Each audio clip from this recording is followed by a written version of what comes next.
നിയമസഭാ തെരഞ്ഞെടുപ്പിലെ ജയം UDFന്റേത് മാത്രമല്ല ജനങ്ങളുടെ വിജയം കൂടിയാണെന്ന് NSS general secretary G. Sukumaran Nair. മുഖ്യമന്ത്രി ആരായാലും വിരോധമില്ലെന്ന് അദ്ദേഹം പറഞ്ഞു. എല്ലാവരും യോഗ്യരാണ്. പരിചയമുള്ളവരെയാണ് മുഖ്യമന്ത്രി ആക്കേണ്ടത്. മുഖ്യമന്ത്രി ആരാകണമെന്ന് പറയേണ്ടത് NSS അല്ലെന്നും G. സുകുമാരൻ നായർ പറഞ്ഞു. എനിക്ക് ആര് മുഖ്യമന്ത്രിയാകുന്നതിലും പക്ഷെ അതിനൊരു മാനദണ്ഡം വേണം. കാരണം ജനങ്ങൾ അതുപോലെ ആഗ്രഹിച്ചുണ്ടാക്കിയ ഒരു ഗവൺമെൻറ്റാണ്. അതുകൊണ്ടാണ് അത് തീരുമാനിക്കുന്നത് ചീഫ് മിനിസ്റ്ററുടെ കാര്യം തീരുമാനിക്കേണ്ടത് കോൺഗ്രസ് യോഗ്യനാണ്. പക്ഷേ നിലവിലുള്ളതിൽ അല്ല, യോഗ്യനാണെന്നും ഞാൻ പറഞ്ഞില്ലല്ലോ. എല്ലാവരും യോഗ്യരാണ്. അതെന്തിനാ തിരിച്ചു നിങ്ങൾ? ജനങ്ങൾ മാറ്റത്തിന് ആഗ്രഹിച്ചു, അത് ഫലം കണ്ടു. ഇത് ജനാധിപത്യത്തിന്റെ വിജയമാണെന്നും അദ്ദേഹം കൂട്ടിച്ചേർത്തു. ഇത് ഞാൻ പറഞ്ഞല്ലോ, ഇതൊരു ജനാധിപത്യത്തിൻ്റെ വിജയമാണ്.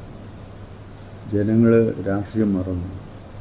ഇന്ന് നമ്മുടെ രാജ്യത്തെ നാട്ടിലെ സാഹചര്യം മനസ്സിലാക്കിക്കൊണ്ട് ഒരു മാറ്റം ആവശ്യം അവർ ആഗ്രഹിച്ചു.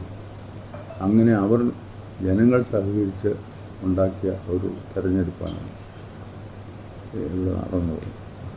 അത് കോൺഗ്രസ്സുകാരതിനകത്ത് ഒന്നും ചെയ്തില്ല എന്ന് ഞങ്ങൾ പറയുന്നില്ല. പക്ഷേ കോൺഗ്രസ്സുകാർക്ക് മാത്രം അത് ഞങ്ങളുടെ വിജയമാണെന്ന് അവകാശപ്പെടാൻ ഒക്കത്തില്ല എന്നാണ് ഞാൻ പറയുന്നത്. ഇത് ജനങ്ങളുടെ വിജയമാണ്. ജനങ്ങൾ രാഷ്ട്രീയം മറന്ന് വോട്ട് ചെയ്തതിൻ്റെ ഫലമായിട്ട് കിട്ടിയ വിജയമാണ്. പത്തനാപുരത്ത് ഗണേശന്റെ പരാജയം പ്രത്യേക നിർദ്ദേശം ഒന്നും NSS നൽകിയില്ല. NSSലെ പ്രശ്നങ്ങൾ അവിടെ ബാധിച്ചോ എന്നറിയില്ലെന്നും അദ്ദേഹം മാധ്യമങ്ങളോട് പറഞ്ഞു. News bureau, Kottayam.